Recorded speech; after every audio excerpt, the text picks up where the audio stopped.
Court of Pakistan क्योंकि शफाफियत की तरफ जा रही है तो इस वजह से बहुत सारे जजेस को एतराज था और उसकी वजह से इस्तीफे आने शुरू हो गए।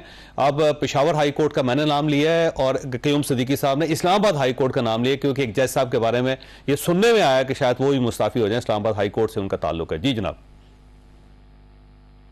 अच्छा, बहुत शुक्रिया जावेद चौधरी साहब। तारीखी तौर पर ना जब इफ्तिखार चौधरी साहब की मूवमेंट शुरू हुई थी ना, दो थे उस वक्त एजेंडे। जनरल परवेज मुशर्रफ को हटाना था और उसके बाद वो जो केस सारा, मुझे बहुत सी चीजें पता हैं। फिर जजेस भर्ती करने थे। अब जरा समझने की बात है, मैं अब आगे कुछ ज्यादा नहीं करना चाहूंगा। अब ये चीफ जस्टिस आमिर फारूक साहब थे ना, क्या कुछ होता रहा यहाँ, हम सब देखते रहे। यही इलेक्शन कमीशन है जो एक सियासी जमात के खिलाफ करता है। कहां थी हमारी सुप्रीम कोर्ट, कहां थी हमारी अदालतें? जो कुछ फसाइयत इस दौर में हुई है ये गुज़श्ता 2 सालों के अंदर, मैं उन चीजों की तरफ नहीं जाऊंगा। यानी मैं नहीं चाहता, शफाफियत क्या हो रही है वो नजर आ गया, शफाफियत कितनी क्या है मुझे सिर्फ बताइएगा। फैक्चुअली करेक्ट रहना चाहिए। नहीं नहीं, ये बोले बिल्कुल बोले, मैं बताऊं हो आगे बात तो कर लेने दो ना, बात कर लेने दो, जवाब दे देना भाई।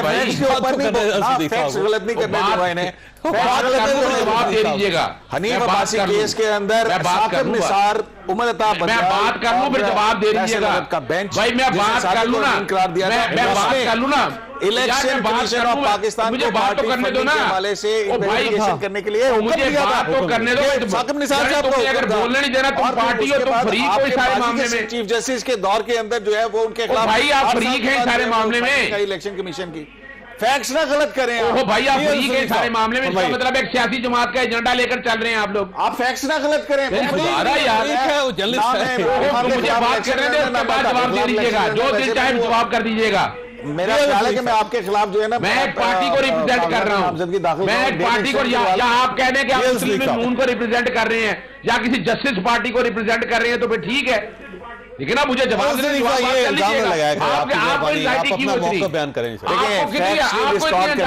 है? आप कौन है डिफेंड करने वाले? तहरीके इंसाफ के लोगों का मसला ये है कि ये अपनी मर्जी के जाली प्रॉब्लम है, आराम से तामीर करते हैं, उसको सच समझना शुरू कर देते हैं। अच्छा मैं चाह रहा हूँ प्रोग्राम इन्हीं से कर लीजिएगा, इन्हीं से प्रोग्राम कर लें आप। ये लगता है नून को रिप्रेजेंट करते हैं, कमाल हो गया यार, को बात करने वाली है। आप भी तो पीटीआई को रिप्रेजेंट करते हैं, की हो गए इस बात से।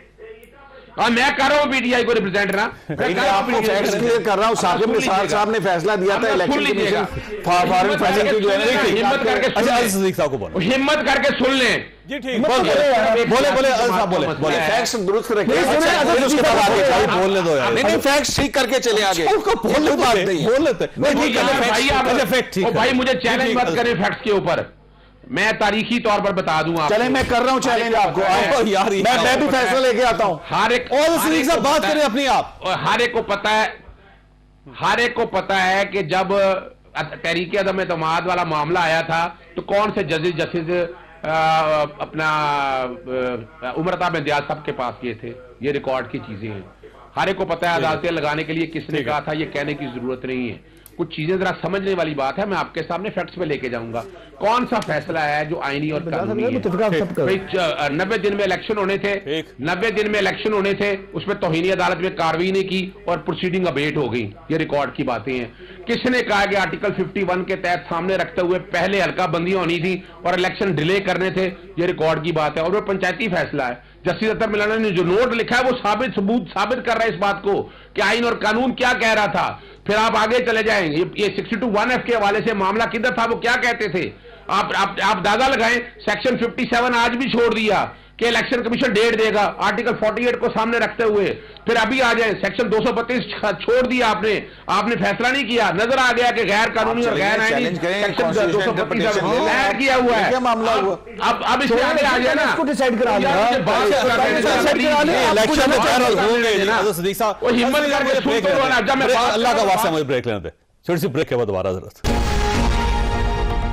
प्रोग्राम में दोबारा खुश आमदीद। अज़र सदीक साहब, एक सवाल है आपसे कि सुबह सुप्रीम कोर्ट ऑफ पाकिस्तान में बड़ा अहम केस लगा हुआ है और वो है कि बल्ला आपके पास रहेगा या वापस चला जाएगा इलेक्शन कमीशन के पास, तो आपको तवक्को है कि आपके साथ इंसाफ होगा?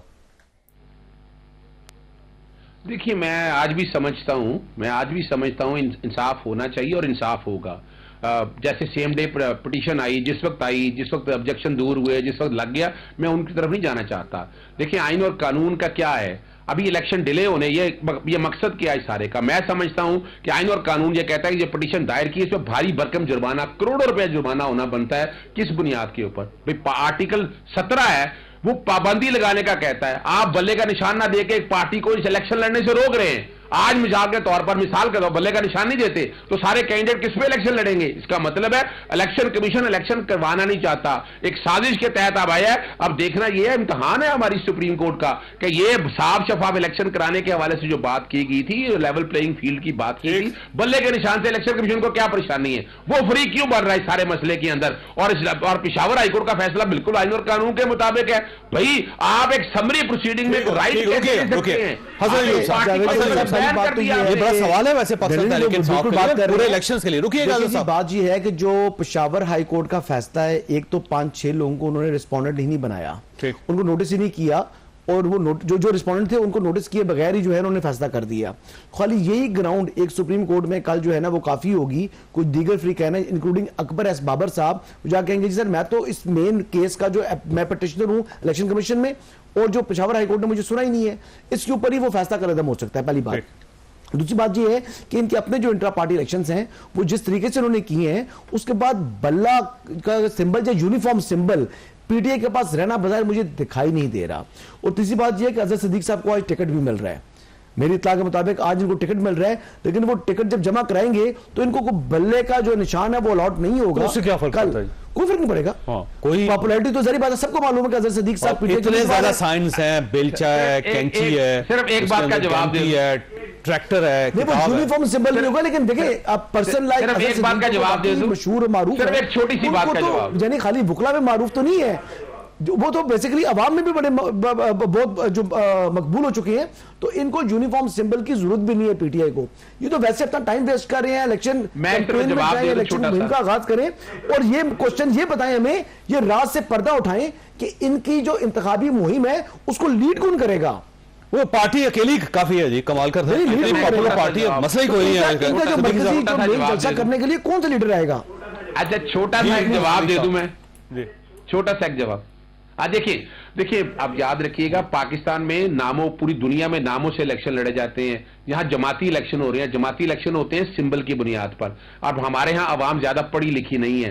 अगर सिद्दीक चाहता है बल्ले पे इलेक्शन लड़ने वाला, इलेक्शन कमीशन कौन होता है बल्ले का इलेक्शन रोकने वाला? आवाम बल्ले को वोट देना चाहती है, इनका काम है इलेक्शन कराना, साफ शफाफ इलेक्शन कराना। और इसको एतराज को, यानी ये बैठकर खुदारा, ये मेरी समझ से बाहर है, पाकिस्तान में जमहूरियत है या डिक्टेटरशिप चल रही है?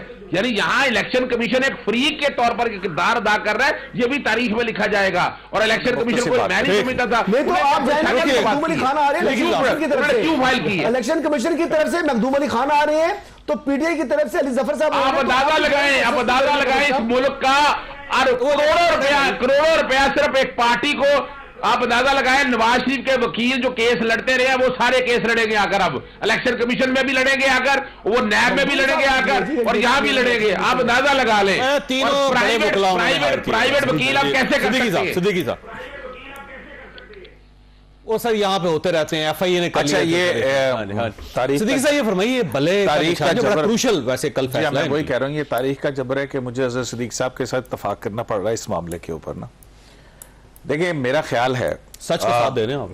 देखें नहीं, जो बात फेयर लगती है होनी चाहिए इस कॉन्टेक्स्ट के अंदर ना। देखें पॉलिटिकल पार्टी इंतखाबात होने वाले हैं, और इंतखाबात करवाना शफाफ और मुनसिफाना ना सिर्फ इंतखाबात हो बल्कि होते हुए नजर भी आने चाहिए। कोई ऐसा तासुर नहीं जाना चाहिए, बिलखुसूस अदलिया की तरफ से। बिल्कुल ये इंट्रा पार्टी इलेक्शन एक्ट और ये उनका फैसला एक इंपॉर्टेंट चीज है, लेकिन ये बात भी है कि बाकी क्या सियासी जमातों ने इसी तरह से इंतखाबात नहीं करवाए हैं? ड्राइंग रूम में बैठ के फैसला हो जाता कि इस मामले के ऊपर इंट्रा पार्टी इलेक्शंस के ऊपर सुप्रीम कोर्ट अगर एडजुडिकेट करना चाहती है इस कानून को, बिल्कुल करे, लेकिन ये इन इंतखाबात के बाद तक उसको पेंड कर दिया जाए, नोटिस कर दिए जाए, लेकिन तारीख जो है वो इंतखाबात के बाद की डाली जाए, और फिर उसके बाद जो भी फैसला होगा फिर वो कर दिया जाए, ताकि एक ये तासुर जो अजहर सिद्दीक साहब को लड़ सके, इसका मतलब कोई भी हाईजैक करना चाहे कोई भी पार्टी को वो हाईजैक कर ले। देखें, जो मेन मेंबरान थे उनको तो कंटेस्ट नहीं करने दिया गया ना, वो उनकी जो पार्टी के अंदरूनी मामलात हैं। अंदरूनी मामला तो वही तो कोर्ट में गए हैं, वही तो इलेक्शन कमीशन अब में गए वैसे हैं। नए जो उनके पुराने वर्कर्स हैं इलेक्शन कमीशन मेरा ख्याल है इलेक्शन कमीशन को जैसे हजरत सिद्दीक कह रहे हैं इसमें पार्टी नहीं बनना चाहिए। मेंबरान गए हैं इलेक्शन कमीशन में, ये मानते नहीं है वो बानी है।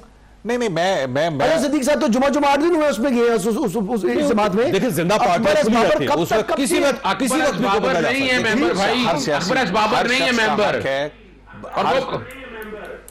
सर वो आप नहीं है जी, वो है हजरत मेंबर। सिद्दीक साहब फिर फैक्ट्स आपके इनकरेक्ट हैं। हाँ जी, वो तो हाई कोर्ट से फैसला भी आया। हाँ जी। अच्छा, तो ये जो बात है वो मैं फिर बताता चलूं, देखें अच्छा पॉलिटिकली और डेमोक्रेटिकली सोचने की भी जरूरत है। बाज जगह पे जो है ना आपको बिल्कुल ही ये मामला एडजुडिकेट होना चाहिए, लेकिन मेरा जो जाती ख्याल है इलेक्शन कमीशन को नहीं जाना चाहिए था। हाई कोर्ट ने फैसला दे दिया था, उसे एक्सेप्ट कर लेना चाहिए, उसको एक्सेप्ट करके और है ना वो ये मामला टेक्निकलिटीज को छोड़ दें। नहीं, इन्होंने पूरा तोशाखाना वाला केस लड़ा टेक्निकलिटीज के ऊपर। नहीं ठीक है, जो इलेक्शन कमीशन वाला केस था मैं कहता हूं कि लड़ा उन्होंने टेक्निकलिटीज के ऊपर। भाई मेरे 2018 का इंतखाब भी तब जीत सके थे जब पाशा साहब से चलती हुई कहानी जो है वो कहां तक थी। जन बाजवा, जनरल फैज, इधर साकिब निसार और उधर वो सारा कुछ सिस्टम और इलेक्शन कमीशन, आरटीएस, और वो उसके बावजूद नहीं हो सके थे। तो मैं देखें बात ये है कि जोर आजमाई करने दें पॉलिटिकल पार्टीज मैदान के अंदर, और ये एक्सक्यूज ना हो कि जी हमारे पास बल्ला नहीं था। ठीक। सिद्दीक साहब आपकी तरफ आना है, लेकिन उससे पहले छोड़ो ब्रेक के बाद दोबारा जरूरत।